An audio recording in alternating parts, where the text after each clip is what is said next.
नीतीश सरकार लगातार ये दावे कर रही है कि बिहार की स्वास्थ्य सेवाओं को पहले से बेहतर बना दिया गया है, लेकिन उन दावों में कितनी सच्चाई है इसका एहसास मधुबनी जिले के इस अस्पताल को देखकर आप आसानी से लगा सकते हैं। मधुबनी का पंडौल प्रखंड अति प्राचीन और मिथिला के एक गौरवशाली अतीत का पहचान रहा है। साल 1990 में जब लालू का शासन आया तब इस इलाके में प्राथमिक चिकित्सालय की स्थापना हुई थी, लेकिन नीतीश के 15 साल के कुशासन में यह अस्पताल बीमार होकर दम तोड़ गया।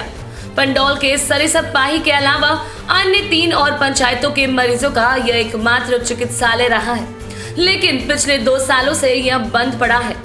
कोरोना जैसी महामारी में जब सरकार की जिम्मेदारी नए अस्पतालों को बनाने की है, वहीं इस इलाके का एकमात्र अस्पताल पर अब तक ताला लटका है। यहाँ के गांव वाले अब बीमार पड़ने पर भगवान भरोसे ही जिंदा है।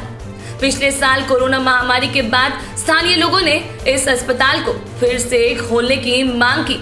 मुहिम चलाकर डीएम से लेकर सीएम तक लोगों को चिट्ठी लिखी, लेकिन कहीं सुनवाई नहीं हुई। आखिरकार थक हार कर पिछले महीने गांव के लोगों ने जब आंदोलन का मूड बनाया तो लोगों के गुस्से को देखते हुए स्वास्थ्य विभाग ने यहां एक डॉक्टर को तैनात कर दिया। लेकिन इस साल जब अप्रैल महीने में कोरोना की दूसरी लहर आई तो अस्पताल को फिर से बंद कर डॉक्टर का तबादला दूसरे अस्पताल में कर दिया गया। इलाके के लोगों का कहना है कि 90 के दशक में बना यह अस्पताल 10 साल पहले तक ठीक तरीके से चल रहा था, लेकिन नीतीश के शासन में कुशासन का ऐसा ग्रहण लगा कि अब 2 साल से यहाँ ताला लटका पड़ा है। गांव वालों की माने तो इलाके के करीब 50,000 की आबादी इसी अस्पताल पर निर्भर रही है, लेकिन अब इसके बंद होने के बाद लोगों का इलाज भगवान भरोसे ही चल रहा है। ऐसे में कोरोना की दूसरी लहर ने जब अब गाँव में दस्तक दे दी है तो लोगों को इस बात का भी डर सता रहा है कि अगर कोरोना ने इस इलाके में कहर बरपाया तो फिर लोगों की जान कैसे बच पाएगी ये कोई नहीं जानता।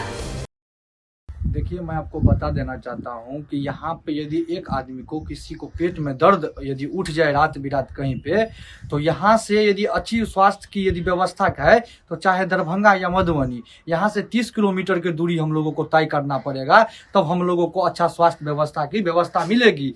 यहाँ पे हम लोगों को इतना दिक्कत हो रहा है इस महामारी में। यहाँ के जो स्थानीय जनप्रतिनिधि हैं, जो यहाँ के विधायक है, सांसद है, यहाँ पर कोई भी, यहाँ पर सब कान में अभी रुई लेकर के सो गए हैं। हम लोग उनको फोन करते हैं तो फोन नहीं उठाते हैं। बताइए, इस स्थिति में हम लोग कहाँ जाएं?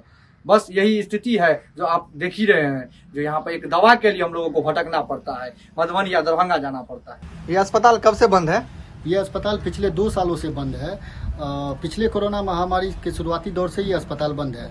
स्थानीय एक संगठन यहाँ पे काम करती है, अयाची नगर युवा संगठन, जो पिछले 8-10 महीने से जब अस्पताल बंद थी तो अपने स्तर से इस गांव से 200 लगभग लोगों से सिग्नेचर करवा के उन्होंने जिला पदाधिकारी, सिविल सर्जन और माननीय मुख्यमंत्री नीतीश कुमार को पत्र लिखा था अस्पताल चालू करवाने के लिए। मधुबनी जिला पदाधिकारी ने इसे तत्परता से इस विषय को गंभीर से लिए हुए थे और एक डॉक्टर 10 दिनों के बाद ही नियुक्त कर दिए थे, लेकिन 10-15 दिनों तक डॉक्टर आए, उसके बाद पुनः डॉक्टर आना बंद कर दिए और उसके बाद जो है अस्पताल आपके सामने है और उस समय से अभी तक बंद है।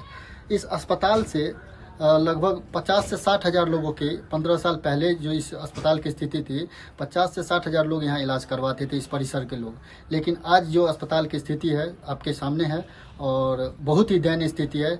इलाज के नाम पे यहाँ पे बहुत बड़ी समस्या है और बहुत बड़ा क्वेश्चन मार्क है।